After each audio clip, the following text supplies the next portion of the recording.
పిల్లలు కావాలనే మీ కలను నెరవేర్చుకోండి. సంప్రదించండి హెగ్డే ఫెర్టిలిటీ, హైదరాబాద్, తెలంగాణ.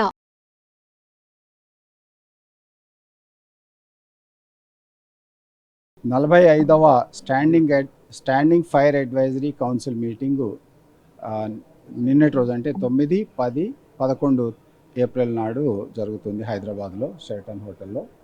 సో ఈ స్టాండింగ్ ఫైర్ అడ్వైజరీ కౌన్సిల్ మీటింగ్లో గవర్నమెంట్ ఆఫ్ ఇండియా నుంచి DG fire services, civil defence and home guards ఆయన హెడ్ చేస్తారు ఈ కౌన్సిల్ని.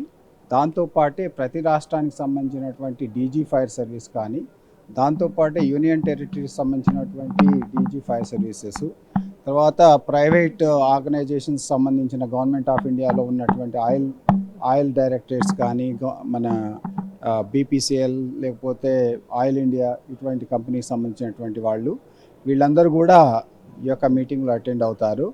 సో ఈ మీటింగ్ యొక్క ముఖ్యమైన ఉద్దేశం ఏంటంటే 1955లో స్టార్ట్ అయింది ఎస్ఎఫ్ఏసి అనేది.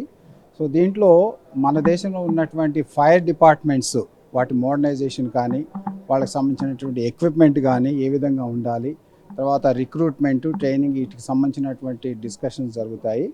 సో ఈ ఎస్ఎఫ్ఏసిలో ఏదైతే డిస్కషన్ అవుతుందో అవన్నీ కూడా గవర్నమెంట్ ఆఫ్ ఇండియా ద్వారా అన్ని రాష్ట్రాలకు పంపిస్తారు. ఈ గైడ్లైన్స్ కానీ, స్టాండర్డైజేషన్ కానీ ప్రతి రాష్ట్రాలు కూడా ఫాలో అవుతారు. సో దానివల్ల ఏంటంటే రాష్ట్రంలో ప్రతి ఫైర్ డిపార్ట్మెంట్లు కూడా ఒకేలాగా పనిచేసే విధంగా, ప్రజలకి ఒకే విధంగా సేవలు అందించే విధంగా జరుగుతుంది.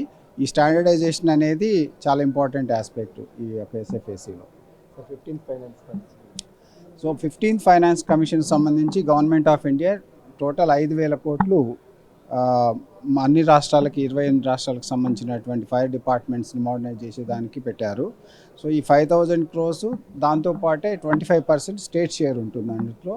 సో 6,250 అరౌండ్ ఆ మొత్తం అమౌంట్ కూడా అన్ని రాష్ట్రాలకు అందుతుంది.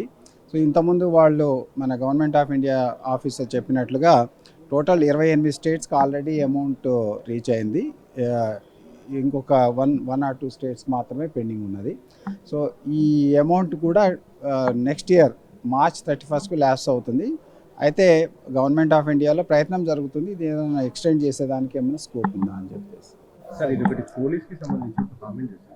ఏదైనా ప్రమాదం జరిగినప్పుడు ఫైర్ డిపార్ట్మెంట్ చేయాల్సింది పోలీస్ చేస్తున్నారు, వాళ్ళు సరిగ్గా చేయట్లేదు, ఫైర్ డిపార్ట్మెంట్ నుండి ఒక టీంని ఏర్పాటు చేయాలని ఒక ప్రపోజల్ పెడుతున్నారు. దానికి సంబంధించి పోలీసులో పెడతారా, ఫైర్లో పెడతారా? డీజీ గారు ఇందాక మాట్లాడారు. సో డీజీ గారు చెప్పింది ఏంటంటే ఇంతకుముందు డిస్కషన్లో ఫైర్ ఇన్సిడెంట్స్, పెద్ద ఫైర్ ఇన్సిడెంట్స్ జరిగినప్పుడు మీరు అందరూ ఒక క్వశ్చన్ అడుగుతారు, ఎందుకైంది ఫైర్ అని చెప్పేసి.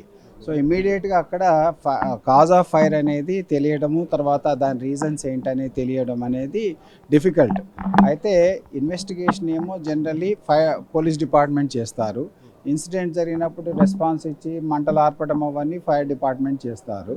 సో దీంట్లో ఫైర్ రిలేటెడ్ దాంట్లో కొంత ఎక్స్పర్టైజ్ ఫైర్ డిపార్ట్మెంటే ఉంది కాబట్టి వారి ఉద్దేశం ఏంటంటే ఈ ఫైర్ డిపార్ట్మెంట్లో కూడా ఈ యొక్క ఇన్వెస్టిగేషన్ వింగ్ ఒకటి తయారు చేస్తే బాగుంటుంది అనేది.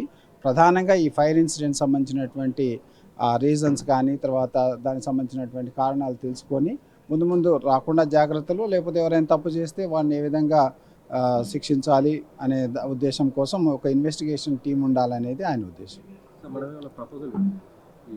ఈ యొక్క మీటింగ్లో డిస్కషన్ ఉంటుంది, డిస్కషన్ బట్టి we will raise that issue. So ఎస్ఎల్బీసీలో ఆల్రెడీ మీరు చూస్తున్నారు, గత ఆల్మోస్ట్ మోర్ దాన్ 1.5 month నుంచి కూడా సో రెస్క్యూ ఆపరేషన్స్ కంటిన్యూ అవుతున్నాయి. సో దాంట్లో దాదాపు 200 మీటర్ల వరకు మట్టిని క్లియర్ చేయడం జరిగింది. సో ఇప్పటి వరకు వాటెవర్ మనము రిజల్ట్ వచ్చింది అంతవరకే ఉంది. అయితే ప్రధానంగా మేము అందరు కూడా ఎక్స్పెక్ట్ చేసేది ఏంటంటే టన్నెల్ కటింగ్ ఎడ్జ్ ఏదైతే ఉందో, tunnel boring machine cutting area ఎక్కడైతే ఉందో ఆ ఏరియాలోనే ఉంటారని చెప్పేసి. సో మొత్తం టేల్ ఎండ్ నుంచి కూడా క్లియర్ చేసుకుంటా పోతున్నాము. ఇంకొక 1-10 రోజులు పడుతుందని చెప్పేసి భావిస్తున్నాము అక్కడ రీచ్ కావడానికి.